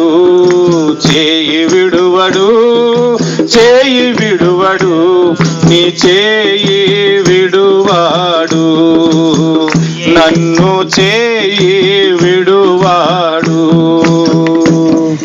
హల్లెలూయా. యేసు ప్రభు శిలువ మరణమును, ఆయన జన్మమును, ఆయన చరిత్రను మనం ధ్యానం చేస్తే, యేసు ప్రభు పరలోకము నుండి భూలోకానికి ఎందుకు వచ్చాడంటే, భూలోకంలో ఉన్న నిన్ను పరలోకానికి తీసుకెళ్ళటానికి. యేసు ప్రభు తనకున్న మహిమంతా విడిచిపెట్టి ఎందుకు వచ్చాడంటే, ఆయన ఉన్న మహిమలోనికి నిన్ను తీసుకెళ్ళటానికి. యేసు ప్రభు తండ్రిని విడిచి ఎందుకు ఈ లోకానికి వచ్చాడంటే, మనలను ఆయన్ని తండ్రి అని పిలవటానికి కదా. ఎన్నో విషయాలు మనం చెప్పుకుంటాం. మనకు రావలసిన శిక్ష ఆయన భరించాడు, మనకు రావలసిన శాపము ఆయన భరించాడు. మనం పెట్టుకోవలసిన ముళ్ళ కిరీటం ఆయన పెట్టుకున్నాడు, ఆయన పెట్టుకోవలసిన జీవ కిరీటము మనకు పెట్టాడు. ఆయన ధనవంతుడై ఉండి మన కొరకు ధనవంతుడుగా వచ్చాడు, దరిద్రుడు అయిన మనలను ధనవంతులుగా చేయటానికి. ఆ కోణములో మీరు ఆలోచిస్తే, తండ్రి అయిన దేవుడు యేసు ప్రభు చేయును ఎందుకు విడిచాడంటే, ఆ సమయంలో మన చేయి పట్టుకోవటానికి. హల్లెలూయా. ఆ పట్టుకున్న చేయి ఇంక విడవనే విడవడు. నేను చాలా కాలం కిందట ఒక మాట చెప్పాను, యేసయ్య చెయ్యి మనం పట్టుకుంటామని అనుకోకండి. ఆయన పట్టుకుంటేనే విడవడు, మనం పట్టుకుంటూ వదిలేస్తాం. అందుకని ఎప్పుడు కూడా ప్రభువా నా చేయి నీవు పట్టుకోనే మనం ప్రార్థించండి. హల్లెలూయా, హల్లెలూయా. మీకు ఒక ఎగ్జాంపుల్ చెప్తాను. మనం మా పెద్ద పాపను తీసుకొని సెంటర్స్ వెళ్ళేటప్పుడు మామూలుగా చేయి పట్టుకొని నడిపించుకొని తీసుకెళ్ళి ఆ లోపల యూనివర్సల్ స్టూడియో లోపలికి వెళ్ళాం. వెళ్తే అక్కడ ఈజిప్టు సంబంధించింది ఒకటి ఉందన్నమాట. దాన్ని ఏమంటారు, అది పైకి వెళ్తుంది, దిగుతుంది, చీకటిలోనే మొత్తం అన్ని రౌండ్లు కొట్టేస్తుంది. అక్కడికి వెళ్ళి బయటకు వచ్చిన తర్వాత ఆ రోజు ఎంసీ పెడదామని డాక్టర్ దగ్గరికి వెళ్తే, నీకు బీపీ ఉందని చెప్పాడు. మీరు అర్థం చేసుకోండి అది ఎంత భయపెట్టిందో. మరి మళ్ళీ భయంకరంగా భయపెట్టింది అనమాట. అది దేనికో ఒక దానికి గుర్తే పురుగులు మన మీదకి వచ్చేసినట్టుగా చేతి మీద పడిపోయమాట. చేతి మీద ఏం లేవు, కాకపోతే చేతి మీదకి ఎక్కేసినట్టుగా అలా క్రియేట్ చేశాడు అది. అంత భయంకరంగా ఉంది. సంజన నా పక్కన కూర్చుంది. అసలు నేనే ఎంత భయపడితే మరి పాప ఇంకెంత భయపడుతుంది అని సంజన రెండు చేతులు ఇంకాస్త గట్టిగా పట్టుకున్నాను. గట్టిగా పట్టుకుంటే ఆ తల తీసుకొచ్చి నా గుండె దగ్గర పెట్టేసి దాన్ని నన్ను ఇంకా గట్టిగా పట్టుకుంటుంది అనమాట. ఎందుకు ఈ మాట చెప్తున్నాను తెలుసా? కష్టం వచ్చినప్పుడు ప్రభు నన్ను వదిలేశాడు అనుకుంటాం, కానీ అసలు అప్పుడే ఇంకా ఎక్కువగా పట్టుకుంటాడు నేను. దేవునికి స్తోత్రం కలుగును గాక. హల్లెలూయా. నీ కుటుంబంలో బాధ్యతలు భరిస్తున్నప్పుడు, సంఘంలో బాధ్యతలు భరిస్తున్నప్పుడు, ఆ సమస్యలు అధికమైపోతున్నప్పుడు దేవుని యొక్క హస్తము బలముగా నీ మీదకి వస్తుంది. దేవునికి స్తోత్రం కలుగునుగా. మనలను ఎన్నడూ ఎప్పుడూ కూడా విడిచిపెట్టే దేవుడు కాదు. అసలు దేవుళ్ళు అనబడుతున్న వారు అందరూ కూడా ఇలాంటి మాటలు అనలేదండి. నీ చేయి పట్టుకొని నేను నడిపిస్తానని ఏ దేవుడైనా అన్నాడా? నిన్ను ముదిము వచ్చే వరకు ఎత్తుకొని ముద్దాడుతానని ఏ దేవుడైనా అన్నాడా? నీకు ముందుండి నడిపిస్తాను అని ఏ దేవుడైనా అన్నాడా? నీ వెనక తట్టుండి నీకు సహాయం చేస్తానని ఏ దేవుడైనా అన్నాడా? నీ పక్షముగా నేను ఉంటానని అన్నాడా? అభిషేకమే నీ మీదకి వస్తానని అన్నాడా? కష్టాల్లో నిన్ను ఎత్తుకున్నానని ఏ దేవుడైనా అన్నాడా? యేసు ఒక్కడే అన్నాడన్నమాట. హల్లెలూయా. అటువంటి గొప్ప దేవుడిని నమ్ముకొని మనకి శ్రమ వచ్చినప్పుడు, ఇబ్బంది వచ్చినప్పుడు, కష్టం వచ్చినప్పుడు ప్రభు నన్ను వదిలేశాడు అనుకుంటున్నా కానీ ఆ సమయములో దేవుడు ఎక్కువగా నీ చెయ్యిని పట్టుకుంటున్నాడు. దేవునికి స్తోత్రం కలుగును గాక. హల్లెలూయా, హల్లెలూయా. మొత్తానికి 4 మాటలు చెప్పా. మొదటి మాటలో దేవుడు మనకేం చేస్తున్నాడు? తన అమూల్యమైన రక్షణ సందేశమును తెలియపరుస్తున్నాడు. మనం క్షమాపణ పొందకపోతే దేవుని రాజ్యానికి అర్హులం కాదు. క్షమించబడిన తర్వాత, బాప్తిసం తీసుకున్న తర్వాత రక్షణ మార్గములో యేసుతో ఉంటూ యేసు కొరకు సాక్షిగా మనం బ్రతకాలని 2వ మాట బయలుపరుస్తుంది. 3వ మాట దగ్గరకు వస్తే కుటుంబం పట్ల, సంఘం పట్ల బాధ్యత కలిగి ఉండాలని దేవుడు బయలుపరుస్తున్నాడు. 4వ మాటకు వస్తే నీవు శ్రమల గుండా దేవుడు నిన్ను నడిపిస్తాడు, కానీ నిన్ను ఎక్కువగా పట్టుకుంటాడు, నిన్ను ఎక్కువగా కౌగిలించుకొని నిన్ను నడిపించే దేవుడు. దేవునికి స్తోత్రం. హల్లెలూయా. 5వ మాట దగ్గరకు వద్దాం. యోహాను సువార్త 19వ అధ్యాయం 28వ వచనము. అటు తరువాత సమస్తమును అప్పటికి సమాప్తమైనదని యేసు ఎరిగి లేఖనము నెరవేరునట్లు నేను దప్పిగొనుచున్నాను. నేను 5వ మాట ఏంటి? నేను దప్పిగొనుచున్నాను అని యేసు ప్రభు అంటున్నాడు. నాకు ఆ మాట చదివినప్పుడు లేఖనము నెరవేరినట్లు అంటే ఏంటి? యేసు ప్రభు దాహం లేదా? దాహం వేసింది, కాకపోతే అడగకుండా ఉండొచ్చు ఆయన. లేఖనము నెరవేరాలి కాబట్టి నోరు తెరిచే మాట పలికాడనమాట. కొన్నిసార్లు మన పాపం మనసులోనే ఒప్పుకుందాం అని అనకూడదు. మీ నోటుతో ఒప్పుకోమని బైబిల్లో చెప్పాడు కదా. కొన్ని నోటుతో చెప్పవలసిన మాటలు బయటికి చెప్పాలి, పలకవలసిన మాటలు కొన్ని పలుకుతూనే ఉండాలి. లేఖనాలు నెరవేరున్నట్లుగా యేసు ప్రభువుకు దాహం వేస్తుంది, నేను దప్పిగొనుచున్నాను అనే మాట పలుకుతున్నాడు. హల్లెలూయా. మన ఆధ్యాత్మిక జీవితంలో కూడా మనం క్షమించబడి యేసుతో ఉండి, యేసు కొరకు సాక్షిగా ఉండి, సంఘంలో ఒక నెంబరుగా ఉండి, కుటుంబం పట్ల బాధ్యతగా ఉండి, శ్రమల గుండా, ఇబ్బందుల గుండా వెళుతున్నప్పుడు మనం కలిగి ఉండవలసిన విశ్వాస యొక్క దప్పిక అక్కడ కనబడుతుంది. మనం మత్తయి సువార్త 5వ చదివితే నీతి కొరకు ఆకలి దప్పులు గలవారు ధన్యులు అని రాసింది. హల్లెలూయా. నీతి కొరకు ఆకలి దప్పిక మనం కలిగి ఉండాలి. హల్లెలూయా. ఇంకొక మాట మీరు గమనిస్తే యోహాను సువార్త 7వ అధ్యాయంలో 38వ వచనం మనం చదివితే, యోహాను సువార్త 7వ అధ్యాయము, నా యందు విశ్వాసముంచు వాడెవడో లేఖనము చెప్పినట్టు వాని కడుపులో నుండి జీవజల నదులు పారునని బిగ్గరగా చెప్పాను. తన యందు విశ్వాసముంచువాడు పొందబోవు ఆత్మను గూర్చి ఆయన ఈ మాట 37 ప్రాముఖ్యంగా మనం చదవాలి. ఆ పండుగలో మహాదినమైన అంచె దినమున యేసు నిలిచి, ఎవడైనను దప్పిగొనిన ఎడల నా యొద్దకు వచ్చి దప్పి తీర్చుకొనవలెను అని అంటున్నాడు. ఆ కింద వచనాలు చూస్తే అది పరిశుద్ధాత్మను గురించి చెప్పాడని రాయబడి ఉంటుంది. ఇప్పుడు విశ్వాసి దేని కొరకు దప్పిక కలిగి ఉండాలి? పరిశుద్ధాత్మ కొరకు దప్పిక కలిగి ఉండాలి. నీతి కొరకు దప్పిక కలిగి ఉండాలి. 40వ కీర్తన మనం చదివితే మొదటి మాటలో మనం చదివితే నీటి వాగుల కొరకు దుప్పి ఆశించినట్లు నా దేవా నీ కొరకు నా ప్రాణము ఆశిస్తుందంటే దేవుని కొరకు ఆశ కలిగి బ్రతకాలి, పరిశుద్ధాత్మ కొరకు ఆశ కలిగి బ్రతకాలి, నీతి కొరకు ఆశ కలిగి బ్రతకాలి. దాని కొరకు దప్పిక మనకు ఉండాలి. హల్లెలూయా. మీరు బాగా ఎండలో పనిచేసినప్పుడు, ఎండ దెబ్బ బాగా తగిలినప్పుడు నోట్లో నాలిక దవడకి అంటుకుపోతున్నప్పుడు చల్లటి నీళ్లు తీసుకొచ్చి నీకెవరైనా ఇస్తే మీ పక్కన ఉన్నవాడు కూడా అదే బాధలో ఉన్నాడు, వాడు తాగుతుంటుంటే వాడి నోటి వైపు వాడి కంఠం వైపు చూస్తావా లేదా? ఆడిలా దించి నీకు చేతికిస్తాడేమో అనుకుంటావు, ఆడు ఇంకొక రౌండ్ వేస్తాడు. అంటే ఎప్పుడు ఇస్తాడా, ఎప్పుడు పట్టుకుందాం, ఎప్పుడు గొంతులు వేసుకుందాం అన్న ఆతృత ఉంటుంది కదా. అంత ఆశ పరిశుద్ధాత్మ కొరకు, అంత ఆకలి, అంత దప్పిక దేవుని కొరకు ఉంటే దేవుడు గొప్పగా మనల్ని ఆశీర్వదిస్తాడు. దేవుని లేఖనాల్లో నెరవేర్పు, అనేకమైన నెరవేర్పు నీ ద్వారా జరుగుతుంది. దేవునికి స్తోత్రం కలుగును గాక. హల్లెలూయా.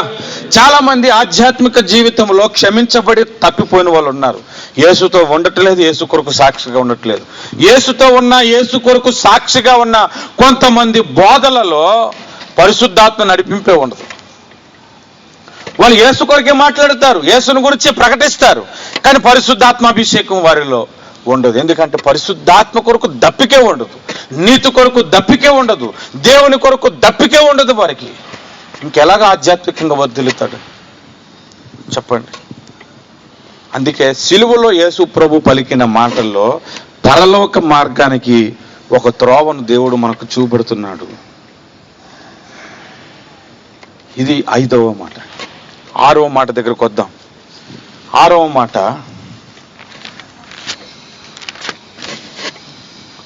30వ వచనం, యోహాను సువార్త 19:30. యేసు చిరక పుచ్చుకొని సమాప్తమైనదని చెప్పి, చాలు. యేసు ప్రభు పలికిన మాట ఏంటి? సమాప్తమైనది అని చెప్పాడు.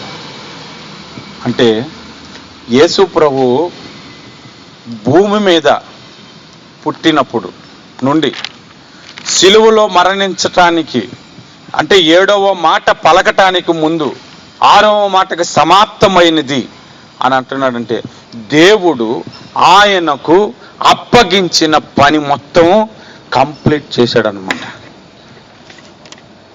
కంప్లీట్గా దేవుడు ఆయనకు అప్పగించిన పనిని పూర్తి చేసేశాడు. దేవునికి స్తోత్రం కలుగును గాక. హల్లెలూయా, హల్లెలూయా.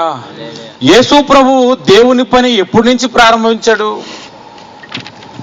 అంటే మనలో చాలా మంది ఆయన బాప్తిసం పొంది స్వార్థ ప్రకటించడానికి ప్రారంభించాడు తెలుసు కదా. గలిలయ తీరం ముందు దేవుని రాకడ సమీపం అయ్యింది, మారు మనసు పొందుడి అని ప్రకటించుచూ వచ్చినది కదా. అప్పటి నుంచి దేవుని పని చేశాడు అని అనుకుంటాం. కానీ ఆయన 12 ఏళ్ల వయసులోనే యెరూషలేము పండగకు వెళ్ళి వస్తున్నప్పుడు తల్లిదండ్రులు యేసు ప్రభువుని వదిలేసి నడుచుకుంటూ ఒక దిన ప్రయాణం చేసేసారంట. అసలు ఒక రోజంతా కొడుకు కూడా గుర్తుకు అంతగా అసలు ఎలా ప్రయాణం చేసి ఉంటారు చెప్పండి? దేవుడికి ఒక పని ఉంది అక్కడ. యేసయ్యతో శాస్త్రుల తొక్క తీయాలన్నమాట ఇప్పుడు అక్కడ. అది అందుకని వీళ్ళిద్దరికి జాయింట్ చేసి వదిలేశాడు. ప్రభు వెనక్కి వచ్చారు. యేసు ప్రభువుని ఎదుర్కొని తల్లిదండ్రులు వెనక్కి వచ్చేసరికి ఆయన శాస్త్రులతోనూ పరిసయ్యులతోనూ ఆర్గ్యుమెంట్ చేస్తున్నాడు అన్నమాట.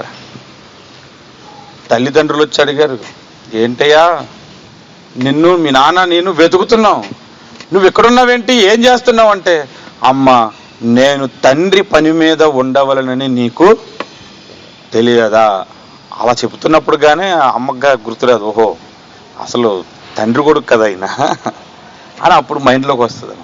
చిన్నప్పటి నుంచే వాక్యంలోని తప్పు బోధ చేసే వాళ్ళందరికీ తొక్క తీస్తూ వచ్చాడు.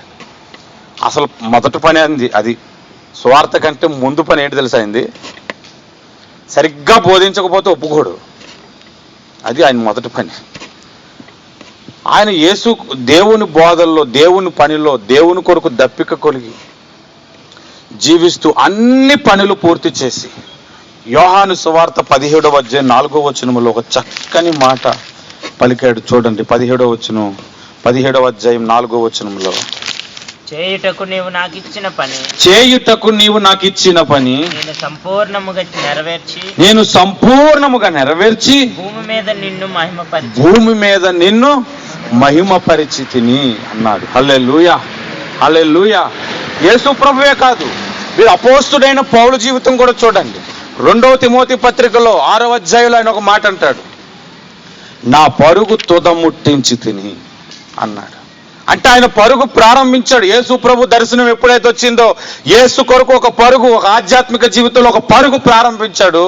2వ తిమోతి పత్రిక రాస్తున్నప్పుడు, ఆయన వృద్ధాప్యంలోకి వచ్చేసినప్పుడు ఆ పత్రిక రాస్తున్నప్పుడు నా పరుగు తుదముట్టించి తిని అని అన్నాడు. మీరు 90వ కీర్తన చదువుకుంటే మోసే ఒక ప్రార్థన చేశాడు, నా ఆయుష్ ఎంతో నాకు తెలుపుము, నేను ఇంకా ఎంతకాలం బ్రతుకుతానో నాకు తెలుపుము అని దేవుని దగ్గర ఒక ప్రార్థన చేశాడు. ఎందుకు ప్రార్థన చేశాడు చెప్పండి? ఆయన లైఫ్ ఎండింగ్ అవ్వక మునుపే దేవుడు ఆయనకి ఇచ్చిన బాధ్యతను పూర్తి చేయటానికి, దాని కొరకు త్వరపడటానికి. ఈ రోజుల్లో క్రైస్తవులకి అసలు దేవుడు నాకు ఒక పని ఇచ్చాడనే సంగతి మర్చిపోతారు. అసలు ఇవ్వలేదు అనుకుంటారు ప్రతి ఒక్కరు కూడా. నీకంటే బోధించే పని ఇచ్చాడు, నీకు పక్కా కన్ఫర్మ్ అయిపోయింది. మాట్లాడుతావు ఎన్నైనా, నాకేం పని ఇచ్చాడు, నాకు ఇప్పటికే ఇంకా కన్ఫర్మ్ కాలేదు అనుకునే స్థితిలోనే ఉంటారు అందరూ. ఎందుకు లేదు, పని ఇచ్చాడా లేదా? సంఘంలో చాలా పనులు ఉంటాయి, ఏదో ఒక పనులు నువ్వు జాయిన్ అయిపో, అన్నీ నీకే.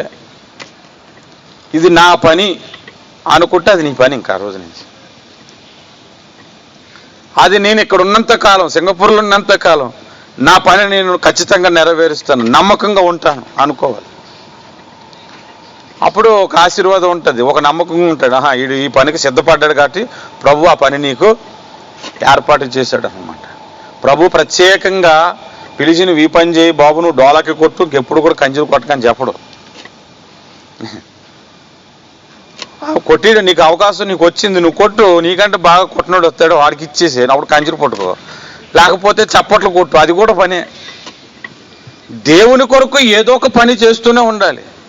స్టైల్గా వచ్చి ఆ వెనక నుంచోని ఇలా ఉండి అనుకుని వెళ్ళిపోవడానికి కాదు సంఘానికి వచ్చేది. కొత్త బట్టలు వేసుకుని నలగకుండా సరదాగా స్టైల్గా మాట్లాడి వెళ్ళిపోవటానికి కాదు సంఘానికి వచ్చేది. ఎంత జాగ్రత్తగా ఉండాలి. మన కుటుంబం పట్ల బాధ్యత కలుగునేటప్పుడు స్కూల్ నుంచి పిల్లోడు వస్తున్నాడంటే ఆ గంట కొట్టక ముందు అక్కడ ఉంటావు. గంట కొట్టిన 10 నిమిషాలకు వెళ్తావా? ఒక అరగంట తర్వాత వెళ్తావా? గంట తర్వాత వెళ్తావా? వెళ్ళు. మరి సంఘానికి మాత్రం పాటలు అయిపోయిన తర్వాత వస్తారు, ఆరాధన అయిపోయిన తర్వాత వస్తారు.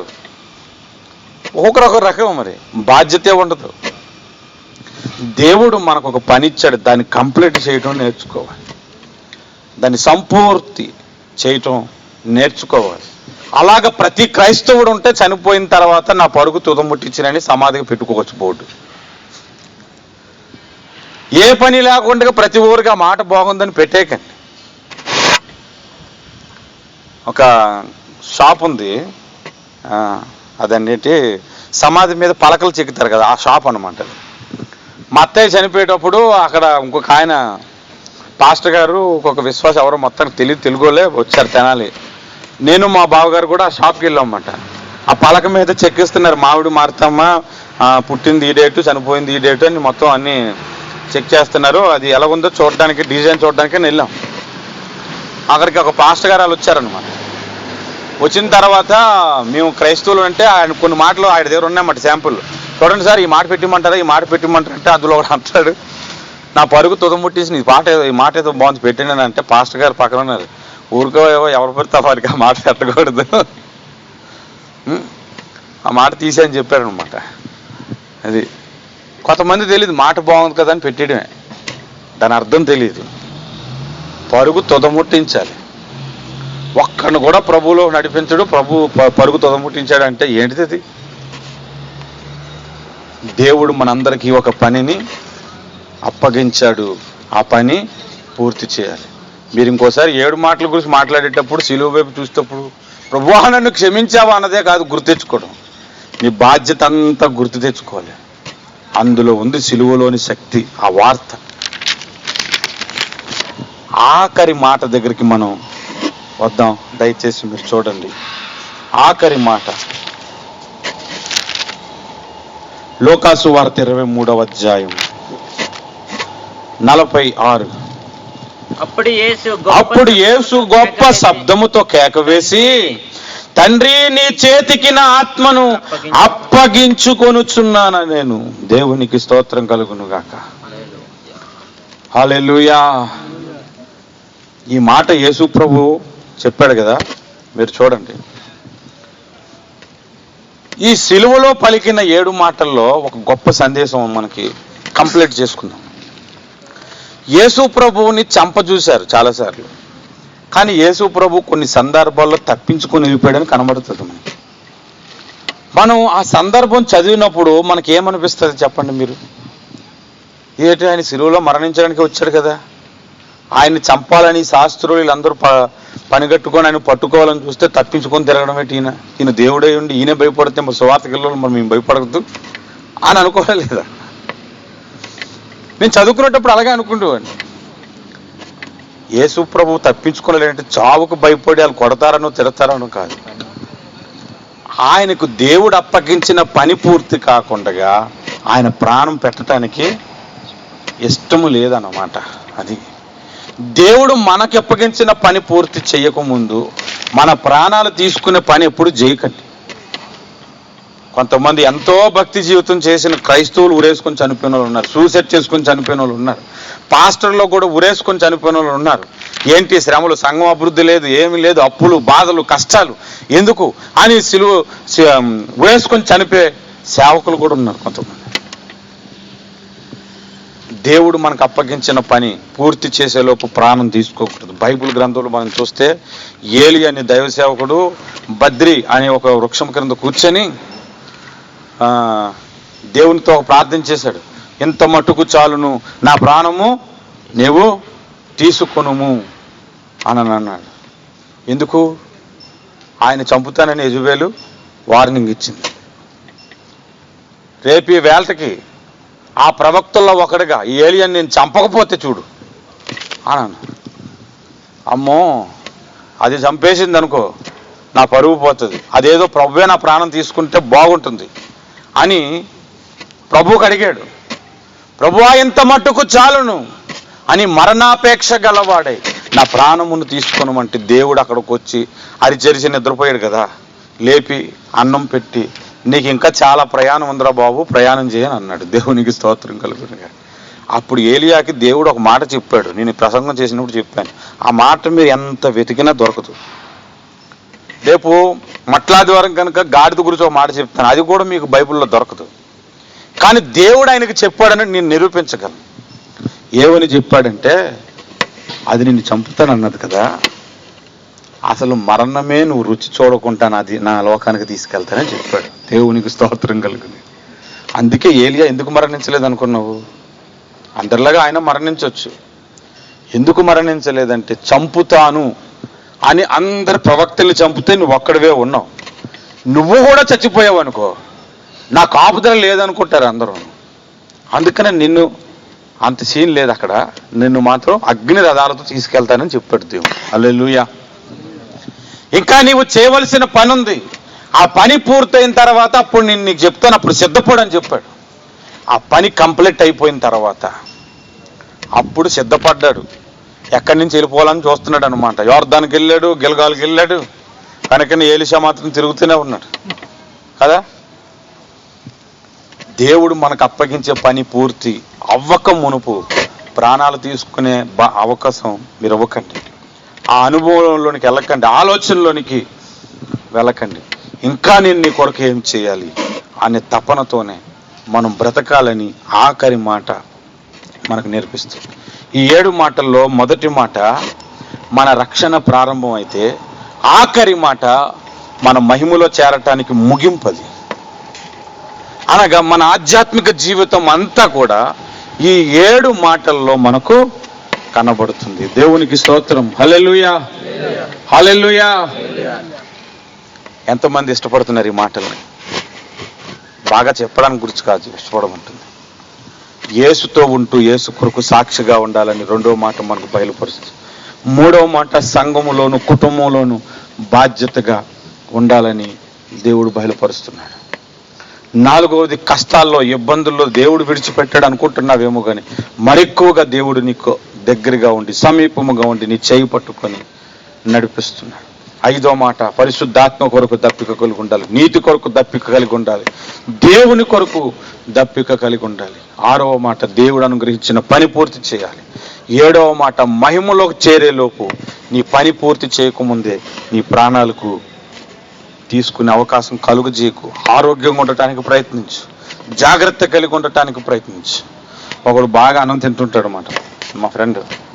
ఎందుకురా బాబు అలా తింటావు, తొందరగా ఎక్కువ తింటే బాగా ఒళ్ళు బలిసి చచ్చిపోతావు తొందరగానంటే, బ్రతికేం సాధించాలన్నా అని అన్నాడు. క్రైస్తవుడే, బ్రతికేం సాధించాలి ఏంటి?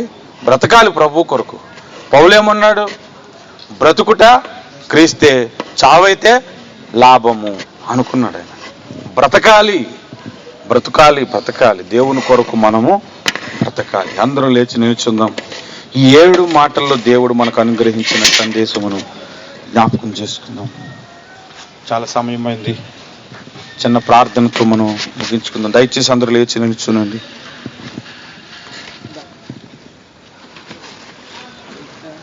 యేసు నిన్ను క్షమించాడు కాబట్టి నీవు ఆయన రక్షణ అనుభవిస్తున్నావు. ఆ మొదటి మాటకు నువ్వు లోబడ్డావు. 2వ మాట, నీవు యేసుతో ఉండాలి, యేసు కొరకు సాక్షిగా ఉండాలి. నేడు నీవు నాతో కూడా పరదేశులో ఉండు అన్నాడు. అది దొంగతోనే చెప్పాడు కానీ అందులో ఒక సందేశమును దేవుడు మనకిస్తున్నాడు. 3వ మాట, తల్లికి ఒక మాట, శిష్యునికి ఒక మాటగా చెప్పాడు. అమ్మా ఇదిగో నీ కుమారుడు, ఇదిగో నీ తల్లి అని చెప్పి శిష్యుడికి చెప్పాడు. సంఘం పట్ల, కుటుంబం పట్ల బాధ్యత నీవు కలిగి ఉండాలి. నీ తల్లిని, తండ్రిని, నీ అన్నదమ్ములను, నీ భార్యను, నీ పిల్లలను ప్రేమించాలి. వారికి వాక్యము నేర్పాలి, ప్రార్థన నేర్పాలి, దైవభక్తిని గురించి మాట్లాడుతూ ఉండాలి. సంఘములో కూడా నీ బాధ్యత ఉన్నది. కుటుంబం పట్ల ఎంత ఉంటుందో సంఘం పట్ల అంత ఉంటుందో అంతగా ఉండాలి. 4వ మాటగా, మన కష్టాలు రావని ఎప్పుడు దేవుడు చెప్పలేదు. నన్ను నమ్ముకునేవాడు శ్రమను అనుభవించడు అని ఎప్పుడు చెప్పలేదు. నా యందు విశ్వాసం ఉంచేవాడు అంచెదినాన్న లేపుతానని చెప్పాడు. మరణించినను మరలా బ్రతుకునని చెప్పాడు. నా యందు విశ్వాసం ఉంచేవాడికి శ్రమలు రావు అని ఆయన ఎప్పుడు చెప్పలేదు. ఇబ్బంది కలగదని ఆయన చెప్పలేదు. లోకములో మీకు శ్రమ కలుగును, అయినను భయపడకుడు, నేను లోకమును జయించి ఉన్నానని చెప్పాడు ఆయన. నీకు శ్రమ కలిగినప్పుడు నీ ఆలోచనలు, నీ తలంపులు, ప్రభువు నన్ను విడిచిపెట్టేసాడేమో అనుకుంటావు. దావీదు కూడా ఇలాగే అనుకొని ఆయన కూడా ఇదే మాట అన్నాడు, నా దేవా నా దేవా నా చేయి ఎందుకు విడిచావని 22వ కీర్తనలో అన్నాడు. పరిశుద్ధాత్మ దేవుడు అది యేసు ప్రభువును గురించి ప్రవచింపజేశాడు అనుకుందాం. అయినా ఆయన జీవితంలో వచ్చిన కష్టాలను బట్టి ఆ మాట పలికాడు. కానీ ఆ సమయంలో అంతకుముందు నిన్ను పట్టుకున్న దానికంటే ఎక్కువగా నిన్ను పట్టుకుంటున్నాడు యేసు ప్రభు. మరి గట్టిగా నీ చెయ్యిని పట్టుకొని నిన్ను నడిపిస్తున్నాడు. ఈ ఆధ్యాత్మిక జీవితంలో నీతి కొరకు, పరిశుద్ధాత్మ కొరకు, దేవుని కొరకు నీవు దప్పిక కలిగి ఉండుట కొరకు నేను దప్పికొనుచున్నానని యేసు ప్రభు పలికాడు. ఆయన పని పూర్తి చేయాలి. 6వ మాటగా. 7వ మాటగా ఆయన ఆత్మ, మీ ఆత్మను దేవునికి అప్పగించుకోవాలి. ప్రభువా నీ పని నేను పూర్తి చేశాను, ఇక నీ కొరకు నేను జీవించవలసింది, నీ కొరకు నేను చేయవలసిన పని, నీవు నాకు ఇచ్చిన పని కంప్లీట్ చేశాను. నా ప్రాణము నీది, నీ మహిమలోనికి రావడానికి నేను సిద్ధంగా ఉన్నాను అని చెప్పుకోగలగాలి. పౌలు చెప్పుకున్నాడు, ఇప్పుడే నేను ప్రాణార్పణముగా పోయబడుచున్నాను, నా పరుగు తుదముట్టించానని చెప్పాడు పౌలు. నీ లైఫ్ అంతా సిలువలో కనబడుతుంది సహోదరుడు. నీ ఆధ్యాత్మిక జీవితం అంతా సిలువలో 7 మాటల్లో, ప్రభు పలికిన మాటల్లో కనబడుతుంది. 7 మాటలను మనం సాడ్గా, దుఃఖముతో ధ్యానించటానికి కాదు పలికినవి, మన జీవితాన్ని ప్రజ్వలింపజేసే మాటలు అవి. ఈ 7 మాటల్లో ఇంకో రకంగా కూడా మనం వాక్యాలను చెప్పుకోవచ్చు, మరొక రకంగా చెప్పుకోవచ్చు, ఒక్కొక్క మాటను ఒక్కొక్క రకంగా వివరించుకోవచ్చు, గొప్ప సందేశాలు చెప్పుకోవచ్చు. కానీ 7 మాటల్లో మన ఆధ్యాత్మిక జీవితం ఉంది. యేసు వైపు చూద్దాం. ఏ మాట దగ్గర నీ జీవితం ఆగిపోయిందో ఒకసారి చూడు. ఏ మాట దగ్గర నీ జీవితం ముందుకు కదలట్లేదో ఒకసారి చూసుకో. మొదటి మాట నీ జీవితంలో ఉంది. 2వ మాట, యేసుతో నువ్వు ఉండట్లేదేమో, యేసు కొరకు సాక్షిగా నువ్వు ఉండట్లేదేమో. 3వ మాట దగ్గర నువ్వు ఉండి నీ జీవితం సరిగ్గా లేదేమో, కుటుంబం పట్ల బాధ్యత లేదేమో నీకు. మోకాళ్ళు వేసి నీ కుటుంబంలో రక్షణ లేని వారి కొరకు మొరపెడుతున్నావా? నువ్వు ప్రార్థన చేస్తున్నావా? సంఘంలో ఆధ్యాత్మికంగా ఎదగని సహోదరుడిని చూసి మోకాలున్న ప్రార్థన చేస్తున్నావా సహోదరుడి కొరకు? ఈ వాక్యం చెబుతున్నా, నేను ధైర్యంగా చెప్తున్నానండి. ప్రతిరోజు నా కుటుంబంలో ప్రతి ఒక్కరి గురించి, సంఘంలో ఉన్న ప్రతి ఒక్కరి గురించి కూడా పేరు పేరుని ప్రార్థన చేస్తాను. ప్రార్థన చేస్తున్నావా నువ్వు? పరిశుద్ధాత్మ కొరకు దప్పిక ఉందా నీకు? మర్చిపోతున్నావు అసలు పరిశుద్ధాత్మ దేవుడి గురించి? దేవుని కొరకు దప్పిక ఉందా నీకు? నీతి కొరకు దప్పిక ఉందా? దేవుని పని పూర్తి చేయాలనే అవగాహనలో నువ్వు నడుచుకుంటున్నావా? నీ ఆత్మను పరలోక రాజ్యము కొరకు సిద్ధపాటు చేసుకుంటున్నావా? హల్లెలూయా. ప్రేమ గల మా తండ్రి, సర్వాధికారి, శక్తిమంతుడా, బలవంతుడా, నిత్యదేవుడా, సత్యదేవుడా, మహిమానితుడా, సర్వోన్నతుడా, శక్తిమంతుడా, నీకు వందనాలు నాయన. 7 మాటల ద్వారా మాతో మాట్లాడినందుకు వందనాలు నాయన. నిజముగా నీ క్షమాపణ ఎంత గొప్పది నాయన. నిన్ను బాధ పెట్టాను, సిలువలో నీ గాయాలు రేపాను, అయినా నన్ను క్షమించావు. నీ రక్షణ దయచేసావు. ఈ రక్షణ పొందుకున్న నేను నా ఇష్టానుసారంగా జీవించటానికి ఎన్నోసార్లు ప్రయత్నించాను, అయినా నాకు తోడున్నావు. నీ కొరకు సాక్షిగా బ్రతికే కృప నాకు అనుగ్రహించావు. స్తోత్రములు నాయనా. నీ నామం ఎరగక ముందు, నీ రక్షణ పొందక ముందు కుటుంబం పట్ల బాధ్యత లేదు, సంఘం అంటే ఏంటో అసలు తెలియదు నాయన. రక్షణ పొందిన తర్వాత కుటుంబం ఒక విలువ చెప్పావు, సంఘం పట్ల నా బాధ్యతను నేర్పించావు. నీకు స్తోత్రాలు, వందనాలు. కష్టాల్లో నా చేయి పట్టుకుంటున్నావు, నన్ను విడవని దేవుడుగా ఉంటున్నావు. నాకు శ్రమ కలిగింది, నేను ఒంటరి వాడిని అయిపోయాను అనుకుంటున్నాను, కానీ నాతో పాటు నాకు తోడుగా ఉన్నందుకు స్తోత్రాలు నాయన. నీ ఆత్మ కొరకు దప్పిక, నీతి కొరకు దప్పిక, నీ కొరకైన దప్పికతో బ్రతుకమని మాకు పాఠాన్ని నేర్పిస్తున్నారు. మీకు వందనాలు. బాధ్యత, మీరు మాకు అనుగ్రహించిన పని పూర్తి చేయటానికి నీ సహాయం నాకు సమృద్ధిగా అనుగ్రహించు. సిలువలోని ఒక వార్త ఉంది సహోదరుడా. ఆ వార్త ఏంటంటే, నీ ఆధ్యాత్మిక జీవితాన్ని నడిపించే వార్త సిలువలో ఉంది. సిలువలోని వార్త, సిలువను గూర్చిన వార్త. నశించుచున్న వారికి వెర్రితనము, రక్షించబడుచున్న మనకు అది దేవుని శక్తి. హల్లెలూయా. నీ కృపలో మమ్మల్ని అందరినీ భద్రపరచమని యేసు నామమున ప్రార్థిస్తున్నాము తండ్రి. ఆమేన్. యేసు రక్తం జయం, ప్రభు యేసు రక్తం జయం, సిలువ రక్తం సంపూర్ణ విజయం, అపవాది క్రియలకు అనంత నాశనం కలుగును గాక. ఆమేన్, ఆమేన్, ఆమేన్. మన తండ్రి అయిన దేవుని ప్రేమ, ఆయన కుమారుడైన యేసుక్రీస్తు యొక్క కృప, పరిశుద్ధాత్మ దేవుని అన్యోన్య సహవాసము ఇప్పుడును ఎల్లప్పుడును సదాకాలము తోడుండి మన సెలగురుపునకును, మందిరమునకును, సార్వత్రిక సంఘమునకు, సింగపూర్ దేశంలో ప్రతి తెలుగు ప్రజలకును, దేశానికి, మన దేశానికి, ఇశ్రాయేలు ప్రజలకును, సమస్తమునకు తోడుండి నడిపించును గాక. ఆమేన్, ఆమేన్, ఆమేన్, ఆమేన్.